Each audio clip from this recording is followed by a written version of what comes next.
तो उसके लिए आपको अलग से सोलर पैनल पता करने की आवश्यकता नहीं पड़ेगी। यहाँ पे अगर आप सोलर एयर कंडीशनर लेते हैं जो कि डायरेक्टली सोलर पैनल से चलता है, सोलर पैनल के ऊपर आप अपने घर का कोई भी अप्लायंस बड़े ही आराम से चला सकते हैं। सिर्फ आपको नॉलेज होनी चाहिए कि आप जो अप्लायंस चलाना चाहते हैं उसके लिए आपको कितने सोलर पैनल की आवश्यकता होगी या कितना बड़ा सोलर सिस्टम आपको उसके लिए चाहिए। तो यहाँ पे काफी लोगों का ये सवाल आ रहा था कि एयर कंडीशनर को चलाने के लिए कितने सोलर पैनल या कितने बड़े सोलर सिस्टम की आवश्यकता होगी।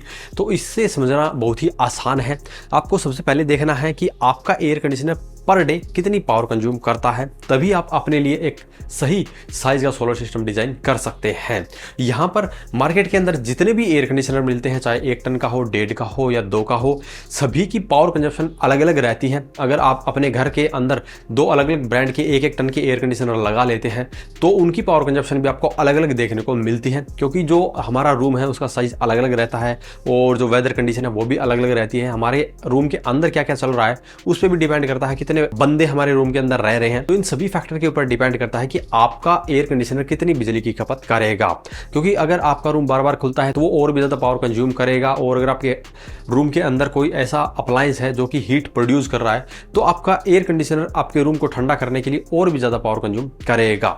इसीलिए सबसे पहले आपको पता होना चाहिए कि आप जो एयर कंडीशनर यूज कर रहे हैं वो कितनी बिजली कंज्यूम करता है। तो यहाँ पे मैं अपने एयर कंडीशनर और अपने अप्लायंस का एग्जांपल देकर आपको समझाता हूं। तो आप यहाँ पे स्क्रीन पे देखेंगे कि जो ये रिपोर्ट है ये 7 अप्रैल की है, तो आप इस बात से अंदाजा लगा सकते हैं कि अभी लेटेस्ट रिपोर्ट मैं आपको दिखा रहा हूं। तो यहाँ पर ये जो हमारी रिपोर्ट है ये हमारे सोलर सिस्टम की है और ये डे कंपनी का जो 3 किलोवाट का हाइब्रिड सिस्टम है उसका रिपोर्ट मैं यहाँ पे आपको दिखा रहा हूँ। उसके ऊपर हमने 3 किलोवाट के पैनल लगाए थे, इसलिए यहाँ पे जो जनरेशन दिखा रहा है ये हमारी सोलर पैनल की यूनिट है। तो यहाँ पे आप देख सकते हैं लगभग 14 यूनिट ये फिलहाल जनरेट कर रहे हैं।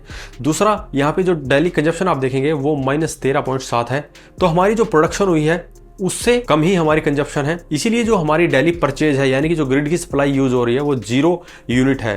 तो इसी तरह आपको भी देखना है कि आप प्रतिदिन कितनी पावर कंज्यूम करते हैं। तो यहाँ पे हमारी जो पावर कंजप्शन आपने देखी थी प्रतिदिन की वो 13.7 यूनिट थी और हमारे सोलर पैनल से इससे भी ज्यादा बिजली बन रही है, इसीलिए हमें ग्रिड से सप्लाई लेने की ही जरूरत नहीं पड़ती है। तो अगर आपका एयर कंडीशनर प्रतिदिन लगभग 15 यूनिट कंज्यूम करता है तो आप भी लगभग 3 किलोवाट या उससे थोड़ा बड़ा सोलर सिस्टम लगवाएंगे तो आपका काम चल जाएगा। इसी तरह अगर आपने बड़ा एयर कंडीशनर लगा रखा है, 2 टन का लगा रखा है, या आपके घर में 1 से ज्यादा एयर कंडीशनर है, तो आप उन सभी की, इवन मैं ये कहूंगा कि आप अपने पूरे घर की ही पावर कंजप्शन को पता कीजिए, उसी आधार पे आप सोलर सिस्टम लगवाएंगे तो आपका ओवरऑल जो बिल है वो 0 हो सकता है।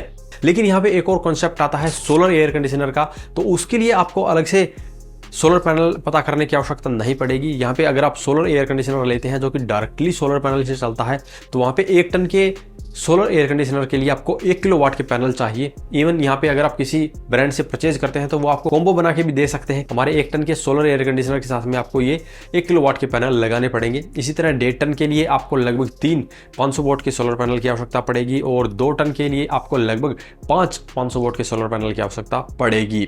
तो उम्मीद है अब आपको आपके सवाल का जवाब मिल गया होगा कि एयर कंडीशनर को चलाने के लिए कितने सोलर पैनल की आवश्यकता होगी। अगर इसके बारे में अभी भी आपका कोई सवाल या सुझाव रह जाता है तो वीडियो कमेंट बॉक्स में कमेंट करें। वीडियो पसंद आए तो लाइक करें, शेयर करें, साथ ही हमारे चैनल को सब्सक्राइब करें। सब्सक्राइब करने के साथ साथ बेल आइकन को जरूर दबाएं ताकि इसी प्रकार की वीडियो आपको समय समय पर मिलती रहे। धन्यवाद।